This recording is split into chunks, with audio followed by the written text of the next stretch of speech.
Today we are reviewing the lecture units March 12, 2026 and March 16, 2026.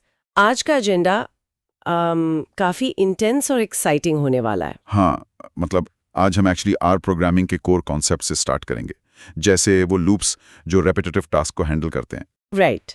और उसके बाद हम सीधा डेटा साइंस के सबसे क्रूशल पार्ट में घुसेंगे, I mean exploratory data analysis, जिसे हम EDA कहते हैं, और थोड़ी हार्डकोर स्टैटिस्टिक्स भी। एग्जैक्टली और इस पूरे प्रोसेस का मिशन बड़ा सिंपल है। हमें रॉ डेटा और मेसी कोड को समझना है और उससे एक्शनेबल बिजनेस इंटेलिजेंस में कन्वर्ट करना है। सही बात है। आज हम कोड के अंदर थोड़ा डीप घुसने वाले हैं, सो बकल अप। और हाँ, डेटा के साथ डायरेक्ट मॉडल बिल्डिंग पे जंप करना वैसा ही है जैसे बिना फोर प्ले के सीधा मेन इवेंट पे जाना। ओ भाई, आई मीन सीरियसली, काफी केयोटिक हो सकता है, फ्रिक्शन होती है और कोई सेटिस्फाई नहीं होता है एंड में। Data preparation is everything. सही एग्जाम्पल दिया है, दो थोड़ा एजी था, बट या टोटली एग्री। बिना वार्म अप के मॉडलिंग करना is a disaster. Moving on to the March 12 session, यहाँ इन्हीं लॉजिक गेट्स को प्रैक्टिकली अप्लाई करना सिखाया गया था, स्पेसिफिकली आर प्रोग्रामिंग के लूप्स के थ्रू। सबसे पहला कॉन्सेप्ट आता है for loop. Right, for loop concept बहुत सिंपल है। जब हमें एग्जैक्ट नंबर ऑफ इटरेशंस पहले से पता होती हैं, तब हम फॉर लूप यूज करते हैं। मतलब जब क्लियर हो कि कितनी बार घूमना है। एग्जैक्टली जैसे कोड में लिखते हैं ना, फॉर एक्स इन 1:5 और फिर कर्ली ब्रैकेट्स के अंदर प्रिंट एक्स। ये एक वेक्टर के हर एलिमेंट के थ्रू कंटिन्यूअसली इटरेट करता है। ओके, तो इसका कोई रियल वर्ल्ड इंडस्ट्रियल सिनेरियो बताओ। हाँ देखो, जैसे 10 स्टूडेंट्स के मार्क्स है हमारे पास और हमें एल्गोरिदम से चेक करना है कि कौन पास है और कौन fail. Pass criteria let's say 50 marks हैं। ग्रेटर देन और इक्वल टू 15, राइट। सही। तो हम एक एम्प्टी वेक्टर बनाते हैं, लूप हर स्टूडेंट के स्कोर पे जाता है, फिर रिजल्ट को उस एम्प्टी वेक्टर में कॉन्कैटिनेट करता जाता है। ओह, एक एक करके जोड़ता जाता है। हाँ, एंड फाइनली एक डेटा फ्रेम फंक्शन यूज करके हम स्कोर्स और रिजल्ट्स को कंबाइन कर देते हैं, बिल्कुल एक नीट टेबल की तरह। That makes sense. पर जब हमें पहले से इटरेशंस का नंबर नहीं पता होता, तब हम थोड़ा डेंजर जोन में एंटर करते हैं, राइट? यहाँ वाइल लूप आता है। Oh yes, the while loop. ये तब यूज होता है जब इटरेशंस अननोन हो। इसका फंडा ये है कि जब तक कंडीशन ट्रू है, लूप कंटिन्यूसली अंदर बाहर एग्जीक्यूट होता रहेगा, बिना रुके। बिना रुके मतलब लिटरली जब तक कंडीशन फॉल्स नहीं होती, लिटरली। और यही सबसे बड़ा डेंजर है इसका। अगर हम इटरेशन काउंटर अपडेट करना भूल गए, जैसे लूप के अंदर num = num+1 लिखना मिस हो गया, तो लूप कभी बाहर ही नहीं आएगा। एग्जैक्टली ये एक इन्फिनाइट लूप बन जाएगा। प्रोसेसर को पूरी तरह जलाकर उसकी मेमोरी एग्जॉस्ट कर देगा, सिस्टम क्रैश। Wait, really? सिर्फ एक मिसिंग +1 से सिस्टम क्रैश? हाँ यार, इनफैक्ट हैकर्स इसी सिंपल कॉन्सेप्ट को डिनायल ऑफ सर्विस यानी DOS अटैक्स के लिए यूज करते हैं। एक ऐसी रिक्वेस्ट भेजते हैं जो सर्वर पर इन्फिनाइट लूप ट्रिगर कर दे और सर्वर डाउन। क्रेजी। एक छोटी सी लाइन का कितना बड़ा इम्पैक्ट होता है। इसी लेक्चर में आउटपुट फॉर्मेटिंग की भी बात हुई थी, cat function versus print function. Right, cat function मतलब कॉन्कैटिनेट एंड प्रिंट। जब स्ट्रिंग्स और वेरिएबल्स को इजीली जोड़ना हो तब यूज करते हैं, जैसे टेबल ऑफ 17 प्रिंट करते वक्त। और इसमें वो /n का भी तो यूज था ना? हाँ, \n वो बेसिकली न्यू लाइन के लिए यूज होता है। अगर वो नहीं लगाया तो पूरा आउटपुट एक ही लंबी हॉरिजॉन्टल लाइन में आएगा, जो ह्यूमनली रीड करना इम्पॉसिबल है। राइट। अब अगर वाइल लूप इतना रिस्की है और इन्फिनिट लूप में फंसा सकता है, तो इससे भी खतरनाक एक और चीज डिस्कस हुई थी, द रिपीट लूप। ओह हाँ, रिपीट लूप तो डिजाइन से ही एक इन्फिनिट लूप होता है। इसमें शुरू में कोई कंडीशन चेक नहीं होती। तो इससे बाहर कैसे आते हैं? We are just stuck in there forever. नहीं, बाहर निकलने के लिए लूप की बॉडी के अंदर एक ब्रेक स्टेटमेंट डालना जरूरी होता है, यूजुअली किसी इफ कंडीशन के अंदर, वरना हाँ you are stuck forever. Moving on, इसके बाद लेक्चर में लाइब्रेरी लोड करके पायरेट्स डेटा सेट पर काम किया गया था, स्पेसिफिकली डिस्क्रिप्टिव स्टैट्स निकालने के लिए। Aggregate, then age tilde sex, data equals pirates, fun equals mean. और इसमें एक बहुत इंपॉर्टेंट आर्ग्यूमेंट था ना, na.rm = ट्रू। एग्जैक्टली, वो बहुत क्रूशियल है। na.rm मतलब na रिमूव। ये कोड बेसिकली मिसिंग वैल्यूज को रिमूव करके जेंडर के बेसिस पे एवरेज एज निकालता है। अगर ये ट्रू नहीं किया तो आउटपुट में बस एरर या NA आएगा। सही है। मैं सोच रही थी, अगर वाइल और रिपीट लूप्स इतने रिस्की हैं और सिस्टम क्रैश कर सकते हैं, तो हम हमेशा वो सेफ वाला फॉर लूप क्यों नहीं यूज करते? Good question. I mean text book rationalist का यह है कि रियल वर्ल्ड प्रॉब्लम्स में हमें हमेशा एंड पॉइंट नहीं पता होता। जैसे किसी सर्वर को यूजर इनपुट का वेट करना है, हमें नहीं पता यूजर कब क्लिक करेगा। वहां conditional loops like while he एकमात्र सॉल्यूशन है। आप पहले से नंबर्स काउंट नहीं कर सकते। Make sense.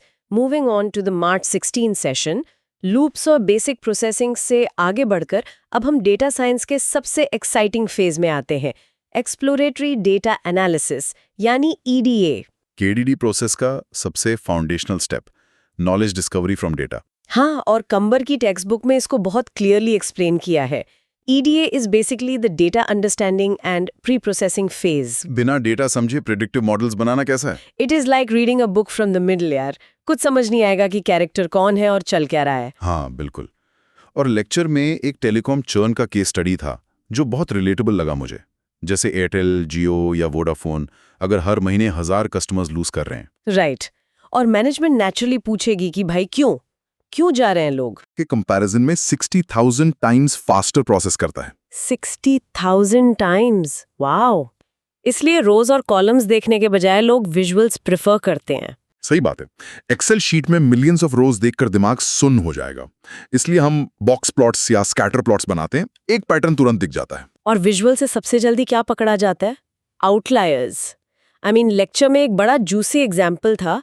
Normal telecom bill late से 200 से 500 रुपए होता है। हाँ। बट स्कैटर प्लॉट पे अचानक एक डॉट बहुत ऊपर दिखता है जहां बिल 50,000 रुपए का है।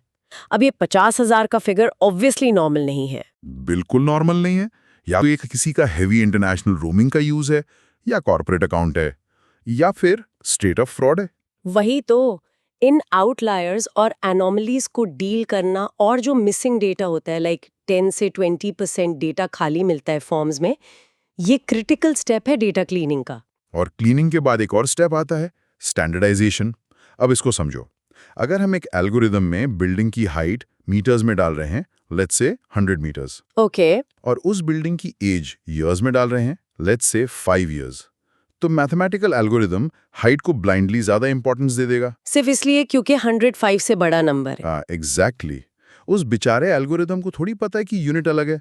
इसलिए स्केल को नॉर्मलाइज या स्टैंडर्डाइज करना पड़ता है ताकि वेरिएबल्स कंपेयर हो सकें फ्रीली। सो अगर मैं इस पूरे EDA फेज की एक एनालॉजी बनाऊं, हाँ। तो EDA is basically like thoroughly checking out a potential partners background, उनके हैबिट्स, उनके रेड फ्लैग्स, हाँ, उससे पहले कि आप उनके साथ एक लॉन्ग टर्म रिलेशनशिप में कमिट करें, जो कि इस केस में हमारा प्रिडिक्टिव मॉडल है। ओ भाई, 100%। ये एनालॉजी परफेक्ट है।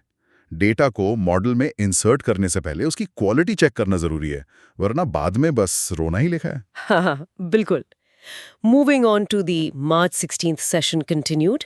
अब बात करते हैं द नेचर ऑफ डेटा की। वेरिएबल्स मेनली 2 टाइप के बताए गए, कैटेगोरिकल और कंटिन्यूअस। राइट। और स्टैटिस्टिक्स का गोल्डन रूल इसमें बड़ा क्लियर है। जिसको आप स्केल पे मेजर कर सको वो कंटिन्यूअस है, मतलब उसमें इन्फिनिट प्रिसाइज वैल्यूज हो सकती हैं 2 पॉइंट्स के बीच, लाइक हाइट या एज। और जिसको काउंट कर सको वो कैटेगोरिकल है, यानी फाइनाइट डिस्टिंक्ट बकेट्स, जैसे पास या फेल, या फिर जेंडर। एग्जैक्टली।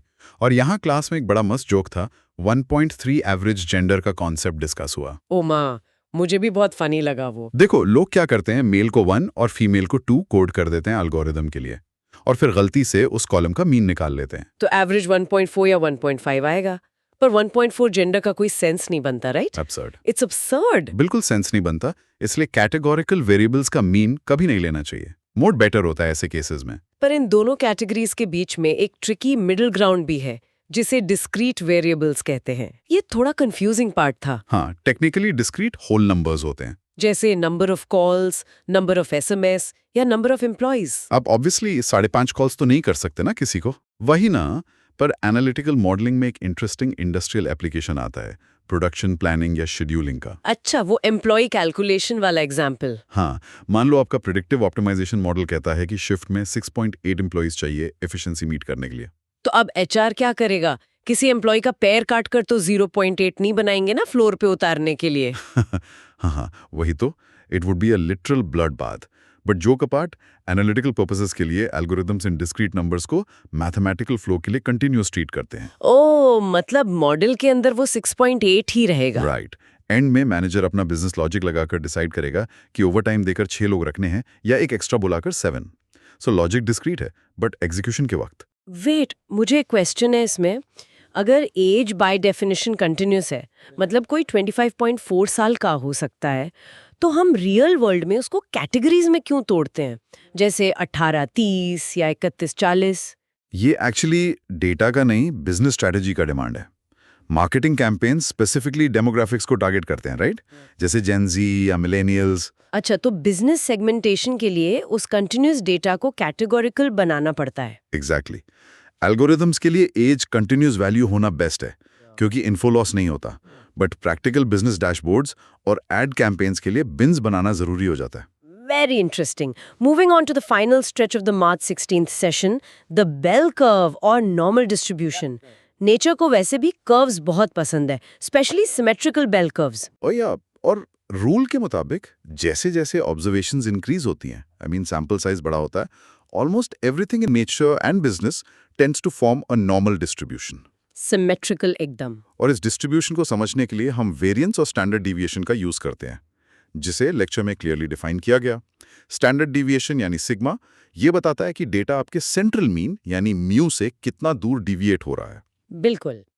और इसका फॉर्मूला इंट्यूटिवली बड़ा सिंपल है वैसे। हर ऑब्जर्वेशन का आप मीन से डिस्टेंस निकालो, फिर उस डिस्टेंस को स्क्वायर करो। स्क्वायर क्यों? नेगेटिव्स हटाने के लिए। एग्जैक्टली। उसके बाद सबका एवरेज निकालो और वापस ओरिजिनल यूनिट में लाने के लिए उसका स्क्वायर रूट कर दो। बस निकल गया स्टैंडर्ड डिविएशन। और इसी फाउंडेशन पर बनता है द एम्पिरिकल रूल, और इसी को 6 सिग्मा इंट्रो भी मानते हैं इंडस्ट्री में। Host, let's unpack this with the NIT Rohtak student height example जो सर ने दिया था। हाँ, लेट्स से एनआईटी रोहतक के स्टूडेंट्स का मीन हाइट 170 सेंटीमीटर है और उनका स्टैंडर्ड डिविएशन यानी 1 सिग्मा का वैल्यू 7 सेंटीमीटर है। ओके, तो पहला स्टेप है ±1 सिग्मा। ये एम्पेरिकली अराउंड 68% ऑफ डेटा को कवर करता है। यानी अगर मीन 170 है और सिग्मा 7 है, तो 68% बच्चे 163 सेंटीमीटर से 177 सेंटीमीटर की हाइट ब्रैकेट में होंगे। फिर आता है ±2 सिग्मा, जो और बड़ा अम्ब्रेला है। इसमें बेसिकली 95% ऑब्जर्वेशन डेटा कवर हो जाता है। और फाइनली सबसे एक्सट्रीम कवर ±3 सिग्मा। ये एम्पिरिकल रूल कहता है कि 99.7% डेटा इस जोन में आ जाएगा, यानी 170 -21 और 170 +21। मतलब 149 सेंटीमीटर से लेकर 191 सेंटीमीटर तक के स्टूडेंट्स इस ब्रैकेट में सिक्योरली फिट हो गए 99.7% of the time. Wait a minute, तो मैथमेटिकली उस ±3 सिग्मा रेंज के बाहर भी कुछ बच गया ना? जो 0.3% लोग हैं इस आउटर जोन में, वो कौन है? वही तो मेन पॉइंट है। वही तो हमारे आउटलायर्स हैं, जिनकी हमने शुरू में ईडीए सेगमेंट में बात की थी। डेटा साइंस और एनोमली डिटेक्शन का मेन टारगेट यही आउटलायर्स होते हैं। ओह वाह, पूरा फुल सर्कल हो गया ये तो। The telecom fraud bill, the overly tall student, सब यही 0.3% में आते हैं। एग्जैक्टली, यही फ्रॉड फ्लैग होते हैं सिस्टम में। Brilliant. Alright, let's quickly recap. आज हमने बेसिकली डेटा मैनिपुलेशन और स्टैट्स की पूरी एनाटॉमी डाइसेक्ट कर दी। We navigated through ours, core loops, for, condition-based while और वो dangerous repeat loop। हाँ। फिर हमने देखा एग्रीगेट फंक्शन कैसे यूज होता है डेटा फ्रेम बनाने में। उसके बाद सीधा ईडीए में डाइव करके कैटेगोरिकल वर्सेस कंटिन्यूस डेटा की कंस्ट्रेंट समझी, स्टैंडर्डाइजेशन कवर किया, एंड फाइनली नॉर्मल डिस्ट्रीब्यूशन के कर्व्स राइड किए with standard deviation and वो solid 68, 95, 99.7 empirical rule. It was. और मेरी तरफ से लिसनर्स को एक सॉलिड रिकमेंडेशन है, मार्च 12 का लेक्चर वीडियो जरूर देखना चाहिए सबको। क्यों, क्या स्पेशल है उसमें? उसमें आर स्टूडियो के प्रैक्टिकल्स डायरेक्टली दिखाए गए हैं, जहां literally pirates data set load करके लूप्स रियल टाइम में एग्जीक्यूट किए गए हैं। वो विजुअल एग्जीक्यूशन देखकर कोड का फंडा दिमाग में एकदम क्लियर हो जाएगा। Visual mapping, 60,000 times faster mapping. पूरा लॉजिक सेट हो जाएगा। Okay, I leave everyone with a final provocative thought. सब कुछ बायोलॉजी से लेकर बिजनेस मैट्रिक्स तक एक नॉर्मल डिस्ट्रीब्यूशन के अंदर फिट होने की कोशिश करता है। लेकिन एक बिजनेस पर्सपेक्टिव से सोचो, +-3 सिग्मा के अंदर बहुत स्टेबिलिटी तो है, कंफर्ट है, but the real massive breakthroughs, the next big disruption, वो आउटलायर्स में छुपी होती हैं। सही बात है, स्टैंडर्ड चीजों में मजा कहाँ। Exactly. So next time you look at data, ask yourself, are you hunting for the normal, safe average, or are you brave enough to explore the messy, chaotic 0.3% outliers?